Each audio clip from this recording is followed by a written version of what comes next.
día de hoy. Preguntas. Metabolismo. Lo último que pasamos. Metabolismo. No, yo creo que metabolismo tenemos que ver. Carbohidrato y metabolismo. ¿Introducción al metabolismo algunos? ¿Carbohidratos otros? Eso. Pero carbohidrato yo lo subí, lo que nos pasó el profe ya. Yo subí la clase. De carbohidrato lo La subí. semana pasada podemos ver, hagamos una cosa, veamos introducción al metabolismo y después hacemos un repaso de lo más importante de carbohidratos. Hacemos la misma dinámica de la semana pasada. Ya, profe. Porque si está puesto el video arriba, después lo miran. Sí.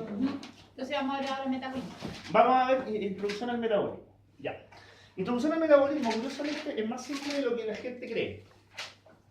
Porque siempre parten con el tema de que el metabolismo es muy complicado, no es tan complicado. Cuando nosotros hablamos de metabolismo,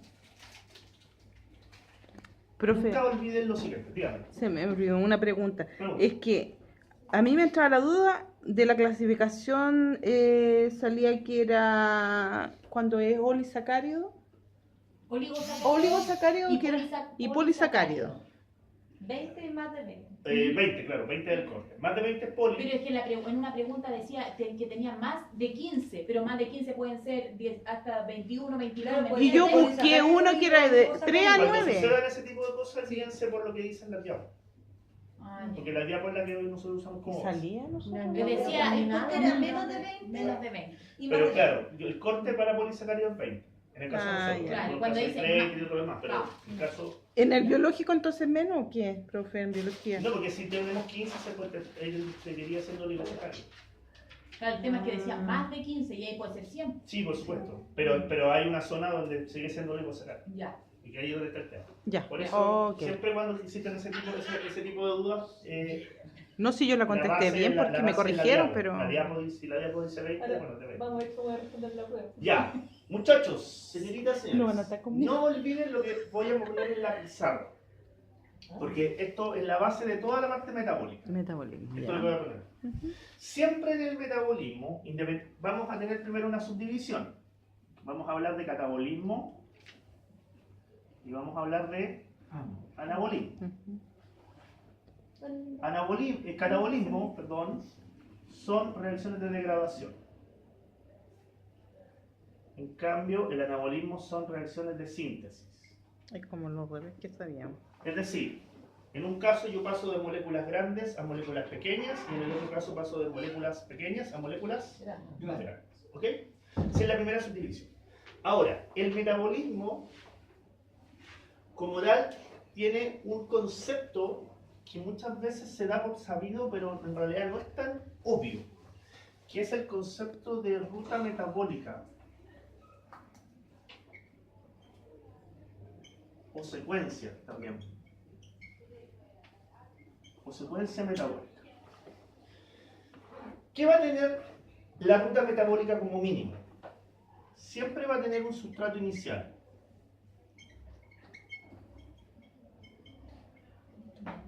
Va a tener un producto final. Sí.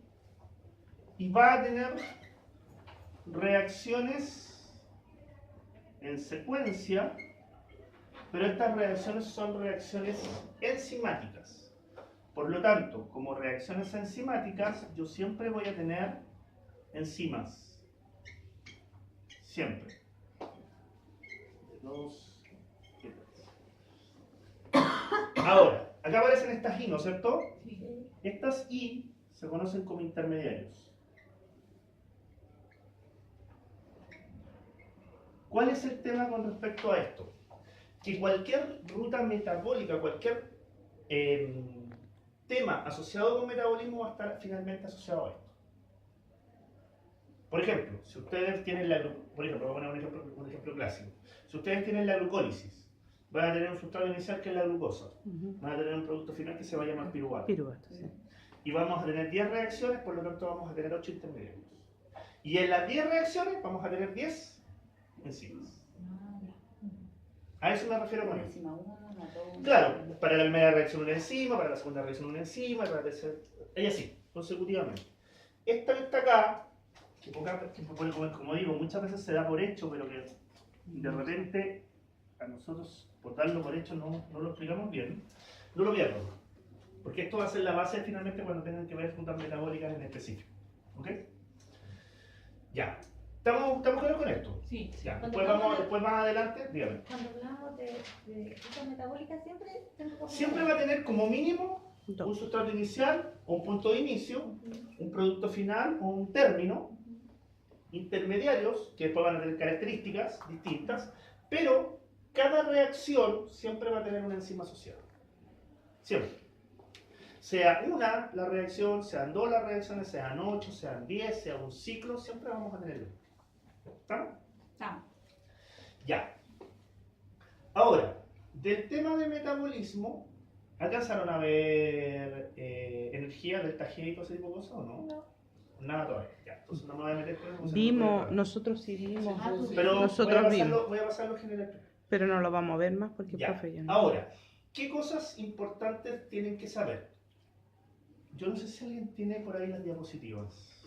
Ay, No la- usted siempre tiene. Digo, más tarde. No la había visto ni nada. Ya, yo voy a dar una diapositiva que es una diapositiva que ustedes la van a tener que aprender. Aprendizaje.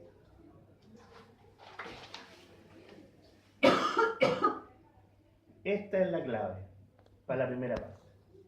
¿Por qué? Porque en esta diapositiva, yo voy a mostrar todas las diapositivas, esta diapositiva tiene las características principales. Por ejemplo, catabolismo, degradación. Un dato importante, siempre el catabolismo va a generar energía. O sea, aquí nosotros vamos a generar energía. Generar energía. Después vamos a ver lo de las, ¿cómo se llama? Obviamente el anabolismo consume energía. Consume energía. Lo que habíamos dicho de lo que era la degradación, parte de una molécula de alta energía o compleja para finalmente producir una molécula de baja energía que funciona o que funciona como desecho. No siempre es así, pero puede ser. Y fíjense que acá, en catabolismo, aparece esto. Sus intermediarios se utilizan en anabolismo. Es decir, estos compuestos que van a estar dentro de una ruta metabólica pueden servir para otras rutas metabólicas. Va a ser una de las características de los intermediarios un poco más adelante. En el anabolismo, bueno, sintético, parte de una molécula pequeña o monomérica o precursora y forma una molécula más compleja y sus productos son, bueno, aquí falta que consume, bueno, aquí está, que consume energía. También se puede decir que son oxidativo y reductor. Eso lo vamos a explicar un poquito más adelante con rutas metabólicas. Pero esta diapositiva, o sea, ojalá duerman con ella. Ya. Ojalá duerman con esta diapositiva. Ya, eso. Ya. Ahora,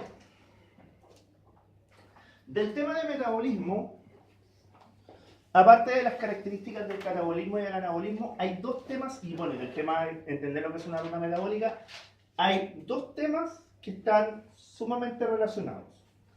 Uno son las moléculas energéticas.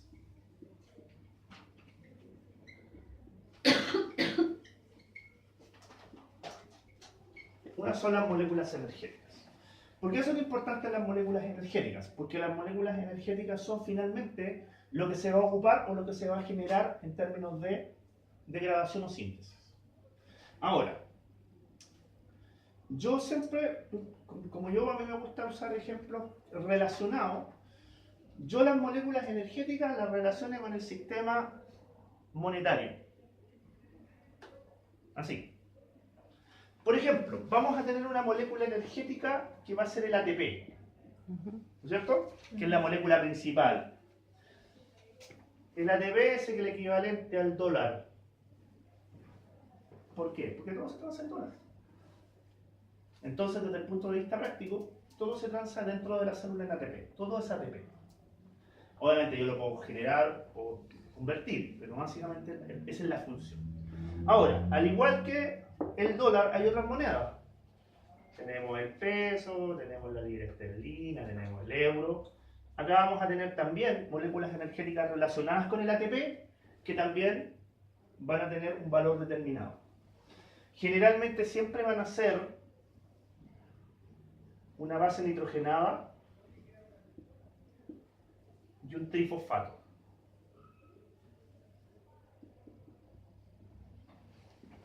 Entonces, ATP es adenosin trifosfato, o sea, viene de adenina. Pero yo puedo usar las otras bases nitrogenadas. Generalmente yo voy a usar guanina, GTP, guanosil trifosfato. Puedo usar uracilo, uracil trifosfato.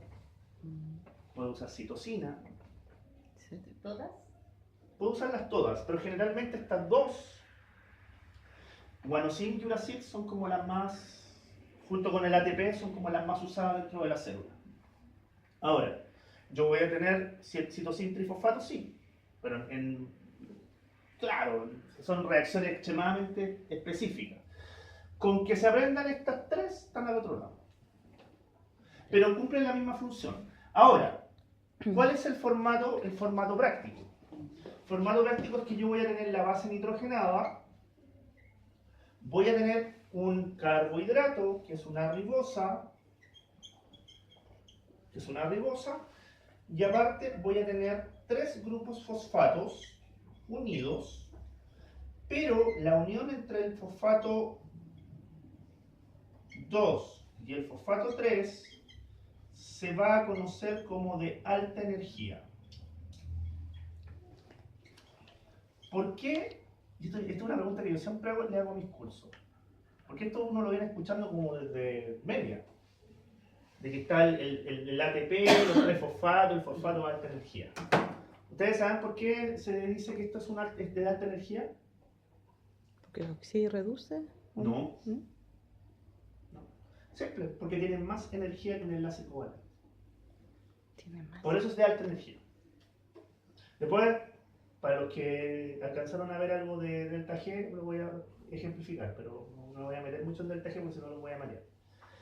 Por lo tanto, todas estas moléculas energéticas que son trifosfatos van a tener siempre esta conformación: una base nitrogenada, una ribosa, que obviamente va a ser un carbohidrato que va a estar unido a la base nitrogenada, y tres fosfatos unidos, donde la última unión es una unión de alta energía. Generalmente, cuando se degrada, cuando se rompe una molécula energética, lo que se rompe es el enlace de alta energía. Entonces, ¿qué es lo que vamos a tener? Que casi siempre, por ejemplo en el caso del ATP, vamos a tener que el ATP, cuando se rompe este fosfato de alta energía, nos va a dar eso. Esta va a ser como la ecuación típica del ATP. La ecuación típica.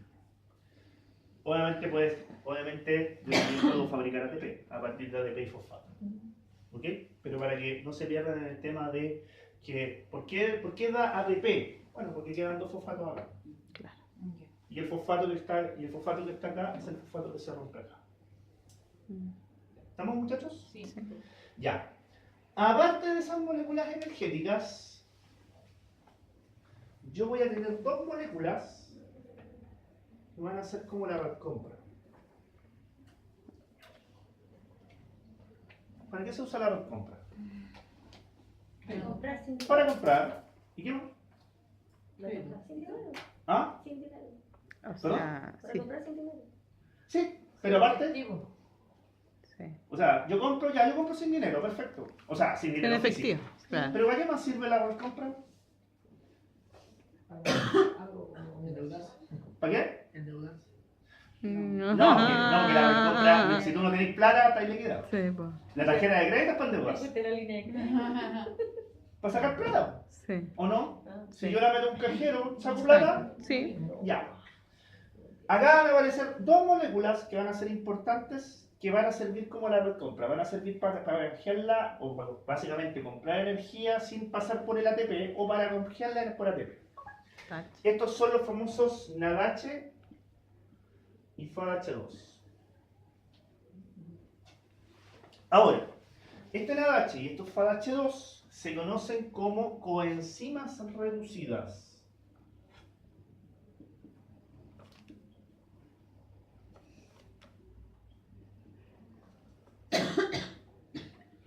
Coenzimas reducidas. Y ya la palabra reducidas nos indica algo. ¿Qué nos indica? Quizás sí. Oxidorreducción.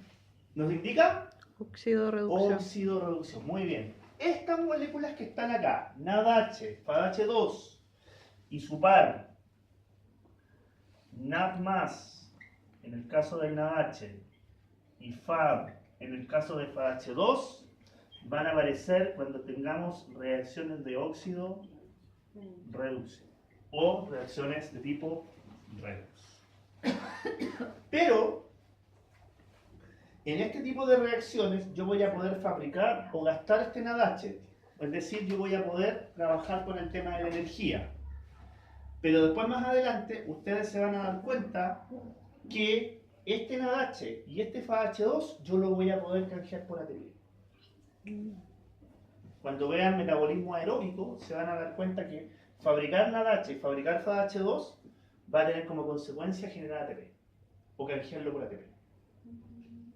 Por eso yo les ponía el ejemplo de la red compra. Yo las puedo usar directamente como energía para una reacción determinada, o si genero una gran cantidad, voy al cajero, en este caso el cajero va a ser la mitocondria, y lo voy a poder canjear por ATP. Pero eso va a ser en una ruta que van a ver un poquito más adelante. Un poquito más. Y me queda una molecular o un tipo. ¿Estamos claros hasta el momento? Sí. ¿Estamos claros, muchachos? Y nos queda además una molécula energética extra, que esta funciona como el cheque. A pesar de que técnicamente el cheque no existe, pero el cheque a fecha en realidad. A pesar de que el cheque a fecha no existe. Ustedes saben eso, ¿cierto? Sí. Que el cheque a fecha no existe. No, no sí. Pero, asumiendo un acuerdo de caballero, vamos a asumir de que el cheque a fecha existe, que son los intermediarios de alta energía, los famosos IAE. Intermediarios de alta energía. ¿Qué son los intermediarios de alta energía? Son moléculas que cuando existe mucha energía, yo las puedo fabricar y las puedo guardar. Y cuando se necesita energía, cuando se necesita ATP, yo las puedo degradar y puedo generar ATP. La más conocida de todas, los intermediarios de alta energía, por colocarlo acá, es la fosfocreatina. La famosa fosfocreatina.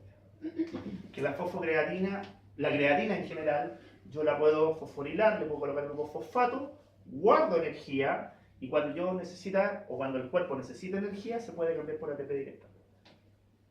Por eso venden creatina en los gimnasios. Para que supuestamente se cree fosfocreatina. Ahora ya después yo tengo todo un tema con respecto al engaño, pero bueno, es un tema que lo podemos discutir en otro caso. Ya, por lo tanto, moléculas energéticas, importante. Los trifosfatos, ATP el más importante dentro de la célula. También podemos tener trifosfatos de otras bases nitrogenadas, guanosina, uracilo, citosina, GTP, UTP, CTP. La conformación general, base nitrogenada, ribosa unida a la base nitrogenada y los tres fosfatos, donde el último fosfato es de alta energía. Si yo quiero degradar cualquiera de estos, generalmente voy a romper el enlace de alta energía, por lo tanto voy a generar ADP, GDP, etc. Y el fosfato, esa es como primera molécula energética importante. Segunda molécula importante, NADH y FADH2, asociados a reacciones de tipo redox. Se puede canjear por energía para reacción, o, como más adelante lo van a ver, lo puedo canjear por ATP. Y están asociados fuertemente a reacciones de tipo redox. Y finalmente, tercera molécula energética, los famosos intermediarios de alta energía, que son moléculas que me permiten guardar energía cuando la célula se encuentra con mucha energía disponible, y después se pueden canjear por ATP en el momento en que la célula tenga menos energía. ¿Ok? Ya, este es un tema que está asociado a metabolismo. Hay un segundo tema que está asociado a metabolismo, pero está asociado más al tema de la ruta metabólica, que es el tema de la regulación. No sé si verán regulación, imagino que sí. Regulación de ruta. No. No. ¿No? Porque se pasa junto con metabolismo, de hecho. Esto de... La del jueves no ha visto nada de eso. Ya. ¿Y lo del miércoles, profe Pancho? Chuta, no me acuerdo. Entonces, ¿no? La regulación es regulación genética, regulación enzimática. No, ¿sabes lo que pasa, profesor? Lo Nos hormonal. pasaron metabolismo, pero súper rápido. Y Como en 20 minutos. O sea, nos pasaron como 20 minutos, ni siquiera las diapos enteras, y ahí Lo más importante nos pasó. Ya, bueno, voy a dar el tema porque se pregunta regulación general. Ya. Se pregunta regulación. ¿Puedo borrarlo, cierto? Sí. Ya, voy a dejarlo de la ruta metabólica así puesto porque... Con razón hay tanta gente. Sí, pues, profe. Están pasando un rabia a la materia. Ya, bueno, para eso está esta instancia y ustedes subirán los videos correspondientes y después harán el créditaje. Ya. Ok. Regulación. Porque esto generalmente se pregunta. Ya, profe. Y no solo se pregunta, sino que además, no solo se pregunta, sino que además va a tener una importancia más adelante cuando tengan que ver cada una de las rutas metabólicas. Básicamente vamos a ver tres regulaciones generales que se plantean siempre en el momento de este tema. Pero antes de eso, ¿qué entendemos por regulación? ¿Qué es regulación? Es el cambio de la velocidad en una ruta metabólica.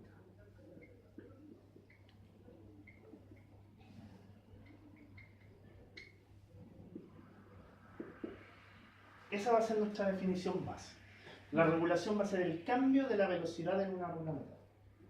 Entonces, viendo la ruta metabólica que ustedes tienen ahí, ¿qué elemento a mí me permitiría en ese esquema de ruta metabólica cambiar la velocidad?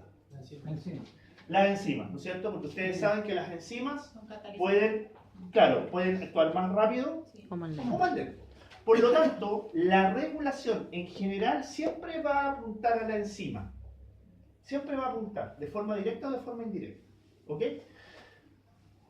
Fantástico que vengan claro que la regulación es por la enzima, porque traigo esta respuesta y de repente estoy 10 minutos esperando la respuesta. Así que, maravilloso. Felicitaciones para ustedes. Yo invito, como dice una profesora acá. Yo invito para todos. Ya, por lo tanto, esta regulación en forma directa o indirecta siempre se va a hacer a nivel de la enzima. Y para ello vamos a tener tres tipos de regulación. Vamos a tener una regulación genética, vamos a tener una regulación enzimática y vamos a tener una regulación hormonal. Entonces van a ser las regulaciones generales. Vamos a tener algunos tipos de regulación específicos, pero estas son las regulaciones generales. Ahora sí puedo borrar la ruta metabólica porque quería que vieran las cosas. Ya. ¿Cómo es la regulación genética? Vamos a partir por eso. Vamos a tener una regulación genética. Obviamente, si tenemos una regulación genética, ¿con qué partimos? A largo plazo. No, genética. ¿Con qué partimos? Genética de Con un gen. Por lo tanto, partimos con él. ADN. Con el ADN. Muy bien. Nos vamos a ocupar, a mí me gusta usar como base para explicar la regulación genética el dogma de la biología celular. ¿Qué dice el dogma de la biología celular? Dice que el ADN se replica a sí mismo, el ADN se transcribe muy bien en ARN y finalmente el ARN se traduce muy bien en proteína. Todavía no copien nada, porque yo esto lo voy a modificar. Todavía no lo copien todavía. Yo lo voy a modificar. Estoy usando, le dije, voy a usar El como dogma base. nomás. Sí. Voy a usar como base. Si quieres lo tarja y deja esto, por lo menos, porque yo lo voy a modificar. Si yo quiero ver la regulación genética y lo que tengo que ver es la regulación a nivel de enzima, yo el ADN lo voy a modificar a nivel de genes. Es decir, aquí entra la palabra genes. Yo lo que voy a hacer es activar o inhibir determinados genes. Ya. Eso es lo que voy a hacer. Eso es lo que yo voy a hacer a nivel del ADN. Por eso es una regulación genética. Activo o inhibo algunos genes. Ahora, Si yo activo o inhibo algunos genes, va a tener impacto sobre el ARN. Principalmente el famoso ARN Mensajero. mensajero. Porque recuerden que el ARN mensajero es el que finalmente va a codificar el mensaje para generar la proteína. Claro. Obviamente, si yo activo un gen, voy a aumentar el ARN mensajero. Si yo inhibo un gen, lo que voy a hacer es disminuir el ARN mensajero. Y aquí viene el cambio más importante. ¿Por qué? Porque si yo lo que quiero es modificar la velocidad de una ruta metabólica, al final esto va a resultar en que yo voy a tener un cambio en la concentración de Sí. enzimas. Y ustedes ya saben por enzimas que si yo aumento la concentración de enzimas, ¿qué sucede con la velocidad? Se aumenta. Aumenta. Por lo tanto, aquí tiene indirectamente, y aquí yo coloco una línea punteada, el cambio de la concentración de enzimas afecta finalmente la velocidad. Si yo aumento la concentración de enzimas, aumento la Velocidad. velocidad de la ruta metabólica. Si yo disminuyo la concentración de enzimas, disminuyo la velocidad de la ruta Metabólico. metabólica. ¿Qué es? Regulación. Ah, ya. ¿Qué es regulación? Que yo al final siempre recuerden que la regulación es hacer la ruta más rápida o más lenta. Nada. Si yo cambio la velocidad, estoy regulando. ¿Ok? Esto es como el acelerador, el freno y el embrague. Ujú. Para los que son más automovilísticos, Mecánico, todo es eso. trabajar con el acelerador, el freno y el embrague. Ya, ¿estamos claros con la regulación genética? Sí. ¿Estamos? ¿Allá atrás? ¿Estamos? Perfecto.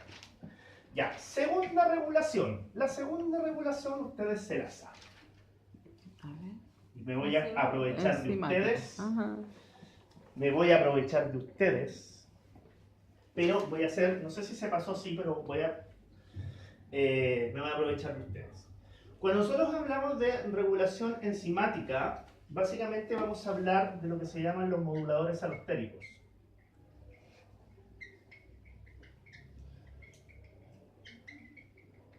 No sé si esta definición yo la hice acá, pero si no la hago. Los moduladores alostéricos son moléculas que interaccionan con la enzima y la modifican, activándola o inhibiéndola. Es un término genérico, es un término general. Ahora, si yo los moduladores alostéricos los defino como moléculas que modifican a la enzima activándola e inhibiéndola, yo voy a tener dos tipos de moduladores alostéricos. Activadores O inhibidor. e inhibidores. Y aquí me empiezo a aprovechar de ustedes. ¿Cuáles son los activadores de una enzima? Una coenzima y un cofactor. Muy bien. Aquí vamos a tener a las coenzimas y vamos a tener a los cofactores. ¿Cuál es la diferencia entre coenzima y cofactor? Orgánico y no Molécula orgánico. orgánica y inorgánica. Coenzima es Orgánica. orgánica, Orgánica. cofactor es Inorgánico. inorgánico. Sí. Si yo lo llevo a una cosa un poquito más específica, recuerden que las coenzimas son derivados de De vitaminas, vitaminas, sí. los Iones. cofactores son Iones. iones. Sí. Así que nosotros nos vamos a una definición un poquito más específica. Pero esto ustedes ya lo saben, ¿no es Sí, cierto? sí, sí. Aquí es donde la bioquímica empieza a ser maldita, porque asume de que usted se lo sabe. De aquí en adelante uno dice, pues usted se lo sabe. Ahí cuando los profesores empiezan, pues usted lo sabe. Activadores alostéricos. Exactamente. Activadores, moduladores alostéricos, activadores, o también se pueden decir moduladores alostéricos positivos. También se puede hablar de positivos y negativos. Si son positivos son activadores, si son negativos son inhibidores. Y de los inhibidores, ustedes tuvieron una clase completa. ¿Cuál es la primera división de los inhibidores? Ay, eso eran. Primera división de los... ¿Salían y no salían? ¿Cómo era? No, espérate. Ocupaban ese colectivo. Primera división de los inhibidores.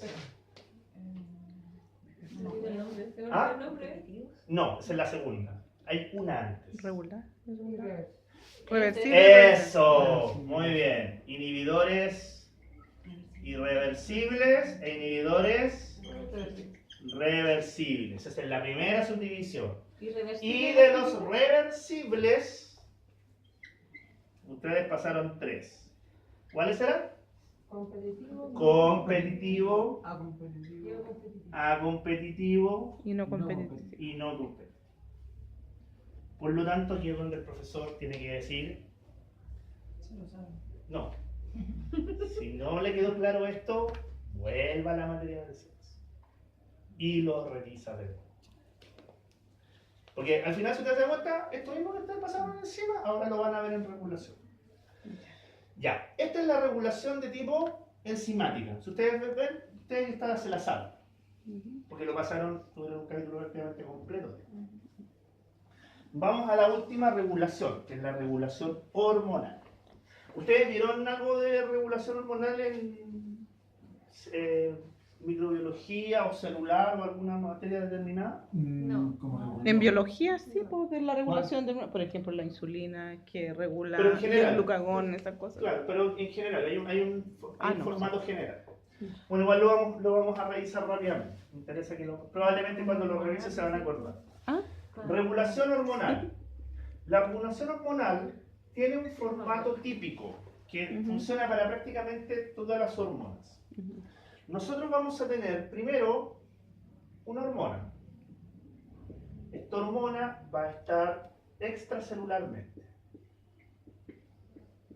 O sea, la voy a encontrar fuera de Afuera. la célula. Ahora, esta hormona va a interaccionar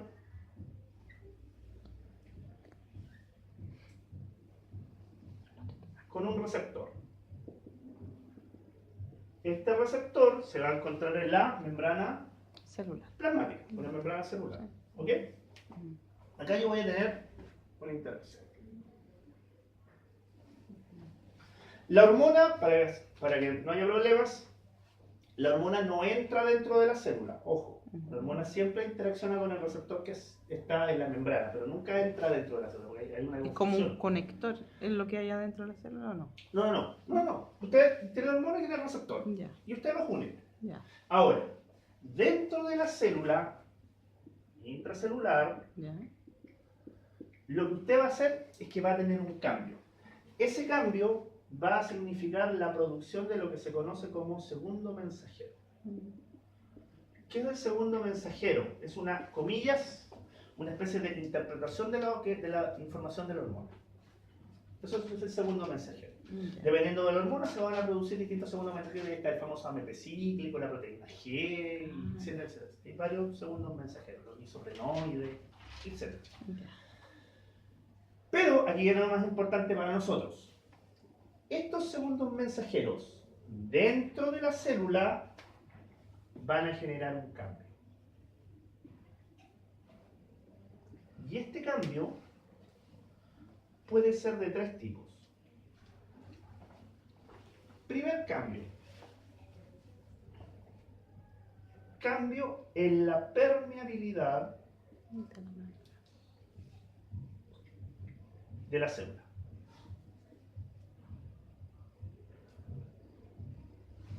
¿Qué significa? Significa que moléculas que antes no podían entrar, Entra. ahora pueden entrar, o moléculas que no podían salir, ahora pueden salir. O también puede ser que una molécula que antes entraba fácilmente, ahora no puede entrar. A eso se refiere con cambios en la permeabilidad. En el caso, si ustedes ven el ejemplo de insulina y glucagón, ustedes vieron el tema de los famosos transportadores GLUT, que permiten ingresar glucosa que antes la glucosa no podía ingresar. Eso después lo van a volver a ver en este curso, así que tengan cuidado. Pero básicamente, o sea, cambio de la permeabilidad es moléculas que antes no podían entrar, ahora entran, o moléculas que antes no podían salir, ahora salen, o moléculas que antes podían entrar, no entran, dependiendo del caso. Pero eso significa cambiar la permeabilidad. Segundo cambio.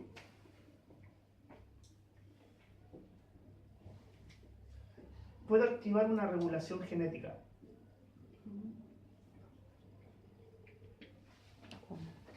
Es decir, por la generación de segundos mensajeros, puedo activar genes o puedo inhibir genes y por lo tanto puede suceder eso.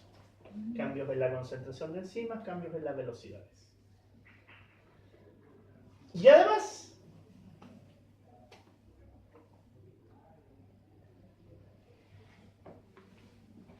tercera cosa que puede pasar. puede activar una regulación enzimática.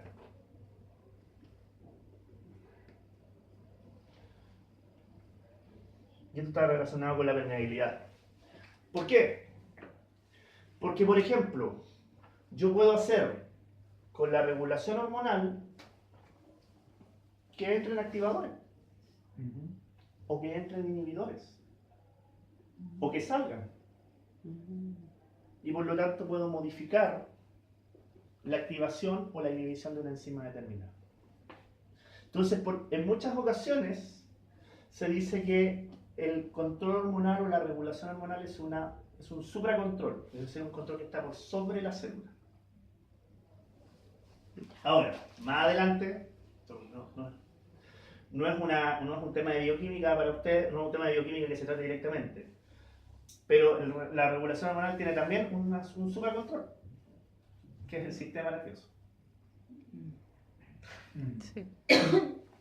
Que eso ya lo van a ver probablemente más adelante. ¿Y quién regula el sistema nervioso? ¿Quién regula el sistema nervioso? El cerebro. Porque recuerda que va a tener el sistema nervioso simpático parasimpático, voluntario no voluntario, y ese va a estar al final controlado por las distintas zonas del cerebro. Ahora, no me haga decir que más por sobre está vivo, porque no, estamos en un curso de ciencia. Estamos en un curso de ciencia, pero obviamente el control del sistema nervioso está asociado a la máxima estructura del sistema nervioso, que es el cerebro, que al final termina controlando. Eso lo van a ver más adelante, van a tener cursos de eso y toda esa cuestión, cuando vean fisiología, fisiopatología y todo ese tipo de cosas, y probablemente van a ver algo de control, de supracontrol con el sistema hormonal. Pero eso es un tema que bioquímica no lo trata todavía. Ya, estos tres controles, apréndanselos, sobre todo este y este.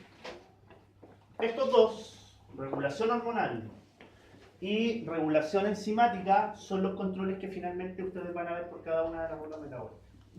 Van a hablar de activadores, de inhibidores, de hormonas que controlan, etcétera, etcétera, etcétera. ¿Ok?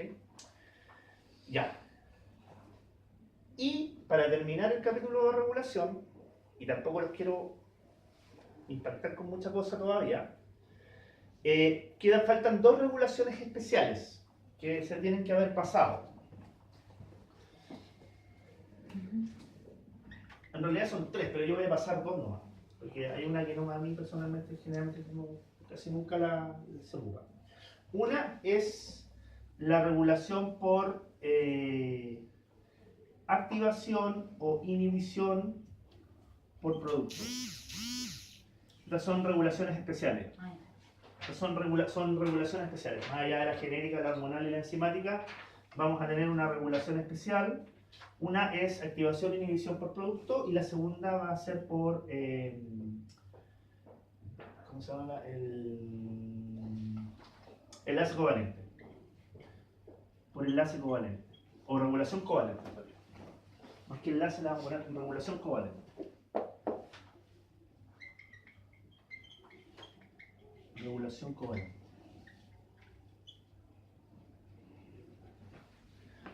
Voy a borrar acá. Ya, ¿cuál es cada una de estas regulaciones? Que son regulaciones que también les van a aparecer y son importantes de que ustedes las manejen. De la primera regulación, regulación por activación o inhibición por producto, voy a pasar la clásica, que es la inhibición, pero también funciona en forma positiva. Yo voy a hacer la misma ruta metabólica. Sustrato, enzima 1, inhibidor 1, enzima 2, inhibidor 2 y producto. Esa es una ruta metabólica de las que yo acabo de pasar al principio de la clase. ¿Cómo es la regulación o la inhibición por producto? En cualquiera de las rutas metabólicas, yo puedo generar un producto, voy a usar el último para que quede más claro, y aquí hay una enzima, E3, perdón, y este producto va a inhibir negativo, o sea, la acumulación de ese producto comienza a inhibir la enzima que lo produce. ¿No es cierto? E3 toma I2, genera el producto, Pero se acumula el producto y la acumulación del producto comienza a inhibir a la enzima. Por lo tanto, la enzima se empieza a hacer más lenta. ¿No es cierto? Porque la estoy inhibiendo. A esto se le conoce como inhibición por producto directo. Inhibición por producto directo. Es decir, el producto de la enzima inhibe a la propia enzima. Pero voy a tener además una segunda inhibición por producto. Esta inhibición por producto lo que hace es que el producto que cualquiera de los productos de la vía metabólica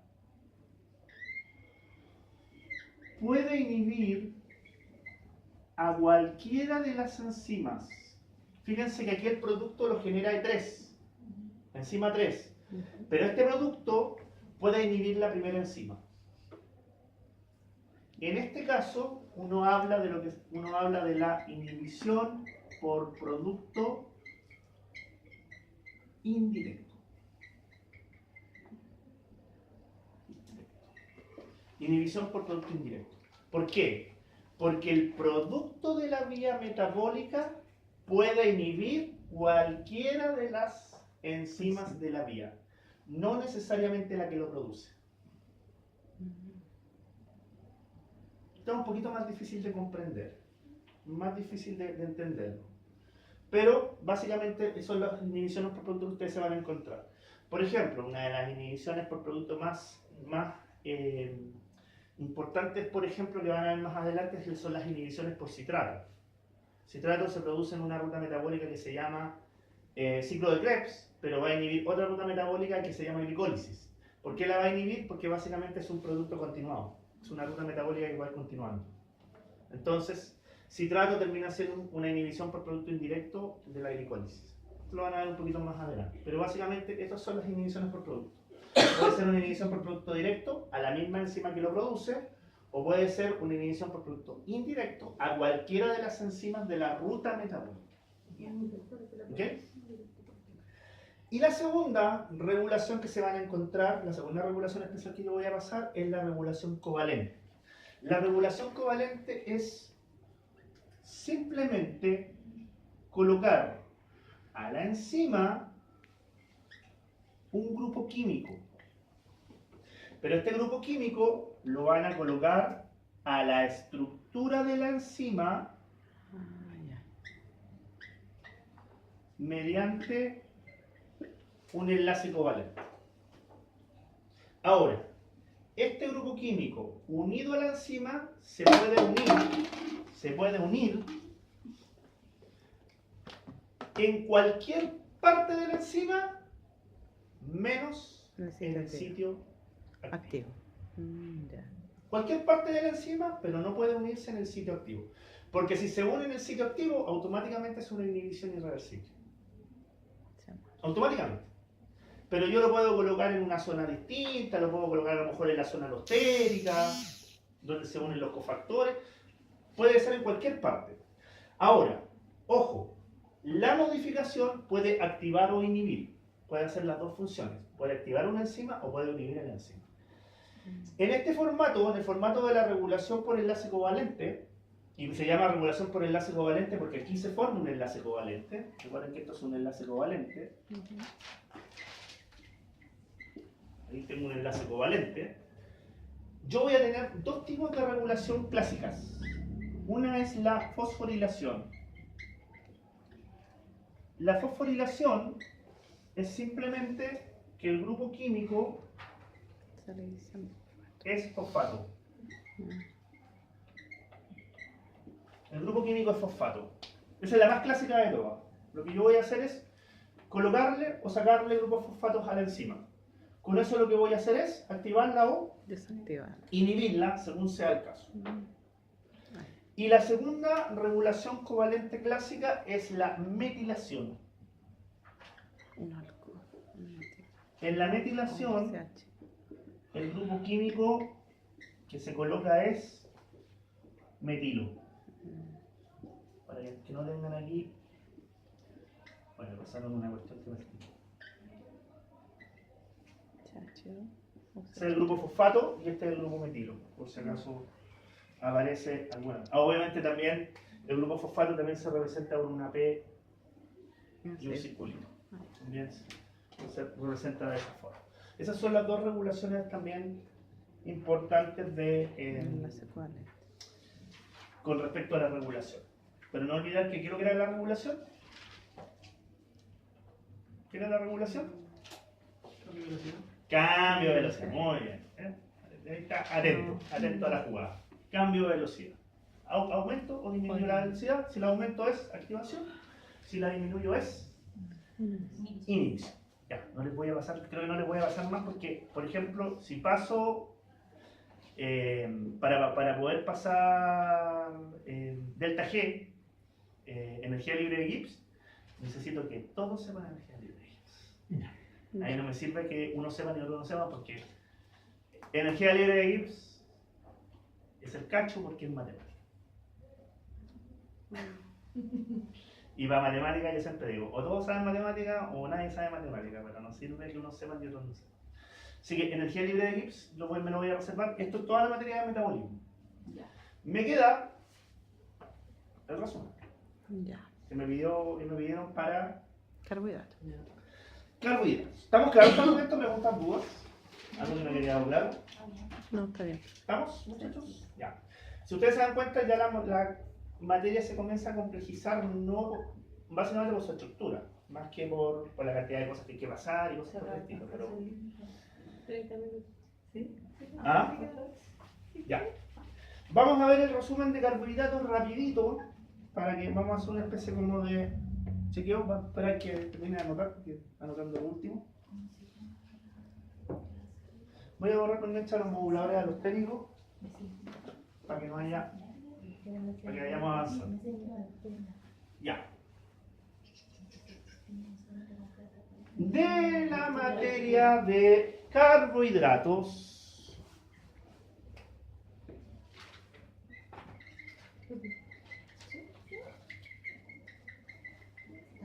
hay tres cosas que se tienen que saber. Primero, Digo. Primero, diga, también son las 7 de la tarde para mí. Ya.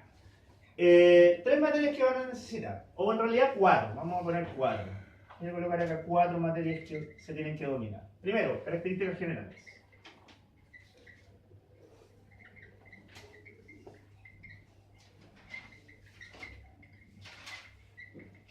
¿Cuáles son esas características generales? Primero, grupo principal, que son aldehídos, que tienes un grupo aldehído, un grupo cetona. Sí, Si el grupo principal es aldehído, se llaman aldosas. Si el grupo principal es el grupo cetona, se llaman cetosas. Que además son polihidroxilados, es decir, que tienen muchos grupos OH. Además, tienen que saber el tema de la multiquiralidad, que son poliquirales, es decir, que tienen muchos carbonos quirales. Y en los carbonos quirales, acuérdense que yo les dije que habían dos consecuencias. Primero, que había una quiralidad general de OL, que se veía ¿dónde? En la ficha. En el penúltimo carbono, en la posición del OH del penúltimo carbono.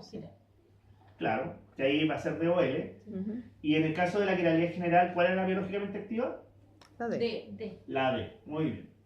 Y la segunda consecuencia es en el nombre. ¿No es cierto? Es en el nombre. Ya. Y obviamente, eso van a ser como las características generales principales. Segundo, los monosacáridos.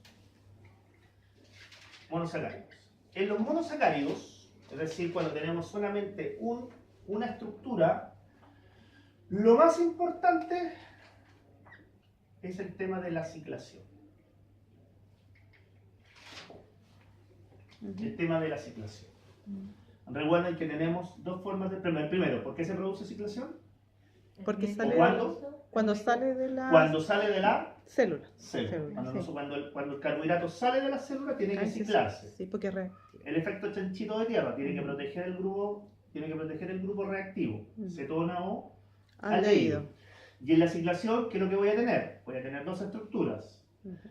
El anillo furanosa, que es el anillo de 5 con un oxígeno en uno de los extremos, o voy a tener el anillo piranosa, que es el anillo de 6 con un oxígeno en uno de sus extremos. Y la ciclación, además, a mí me genera una nueva isomería por la presencia del carbono anúmero. ¿Se acuerdan? Sí. ¿Se acuerdan del carbono? Ustedes lo vi. Pero, ahí, ¿revisó el video? Ya. Bueno, revisa el video, se da cuenta de lo que espera. Estoy haciendo un resumen para que se puedan, cuando vean el video, ahí ya. Ya. Recuerden que la anomalía se da en el carbono 1 o en el carbono 2, dependiendo si es aldosa o cetosa. Y recuerden que la anomalía es de tipo alfa o de tipo beta. Si el grupo H se encuentra hacia abajo, es alfa. Si está hacia arriba, es beta. Por lo tanto, en el tema de los monosacáridos, obviamente está el tema de la ciclación y obviamente todas sus consecuencias. Tercer tema. Enlace glucosídico. Enlace glucosídico. ¿Qué es el enlace glucosídico? Es la unión entre el grupo principal de un monosacárido y cualquiera de los grupos OH de un segundo monosacárido, excepto el penúltimo, el OH del penúltimo carbono.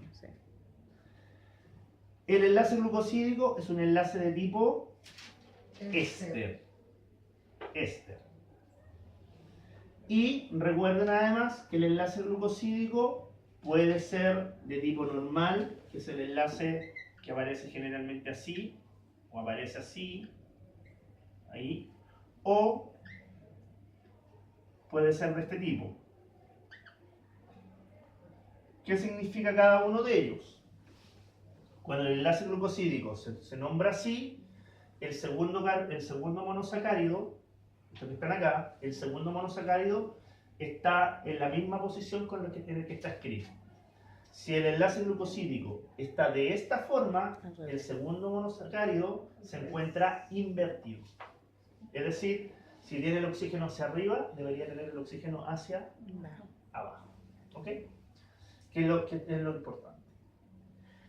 Y finalmente, el último tema, polisacáridos. ¿Y qué es lo importante en los polisacáridos? La subdivisión. Primera subdivisión, homopolisacáridos o heteropolisacáridos. ¿Qué es un homopolisacárido? Un polisacárido que está formado por el mismo carbohidrato. Polisacárido solo de glucosa, solo de galactosa, solo de manosa, solo de fructosa. Uno. Por eso es homo. ¿Qué significa homo? Iguales. Un heteropolisacárido es aquel que está formado por dos tipos de monosacáridos distintos. Por ejemplo, un polisacárido formado por glucosa galactosa, por fructosa manosa, etc. Cualquiera, pero tienen que ser más de dos. Y una vez que se define el polisacárido como homopolisacárido o heteropolisacárido, uno habla de los famosos polisacáridos lineales o ramificados. ¿Cuál es la diferencia entre uno y otro? Los polisacáridos lineales son aquellos que tienen un tipo de enlace. Está acá. Y el segundo, el polisacárido ramificado, tiene dos o más tipos de enlaces. En el caso de los enlaces, los más típicos, también se me había olvidado decirlo, son el famoso enlace 1,4 y el enlace 1,6. Y generalmente también podemos encontrar el famoso enlace 1,2, que es el enlace de la sacarosa. Este es el caso de los enlaces glucosídicos más tradicionales. Y eso. Eso sería. Y el otro vamos. Muy bien. Listo. No quiero, como les digo, yo lo que pasé ahora fue hasta introducción al metabolismo. No voy a pasar todavía